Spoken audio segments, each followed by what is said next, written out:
21 जूनला जागतिक योग दिवस आहे. योग म्हणजे नेमकं काय? अनेक व्याख्या आहेत. त्याच्यातली एक व्याख्या अशी सांगितली जाते, समत्वम योगमुच्यते. आणि त्याचा अर्थ सांगताना सांगितला जातो की इक्विलिब्रियम म्हणजे योग. किती सहज आपण चुकीचे अर्थ घेतो ना. मग याचा योग्य अर्थ काय आहे? मुळात ही व्याख्या आलेली आहे भगवद्गीतेमध्ये. भगवान श्रीकृष्ण असं म्हणतात, योगस्थ कुरुकर्माणि संगं त्यक्त्वा धनंजय सिद्ध्या सिद्ध समूभूत्वा समत्वम योगमुच्यते.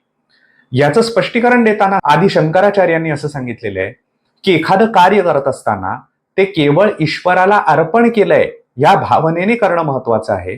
त्यातून आपल्याला काही मिळवायचंय ही भावनाच ठेवायची नाहीये. मग त्याच्यामध्ये आपल्याला यश मिळो किंवा अपयश मिळो ह्याचं टेन्शनच आपल्या डोक्यावर राहत नाही ना.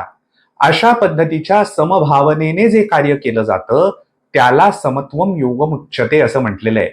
ही भावना इतकी सम असली पाहिजे की याच्यात भगवंतांप्रती मी कार्य करतोय त्यामुळे ते संतुष्ट होतील या फळाची सुद्धा अपेक्षा नकोय.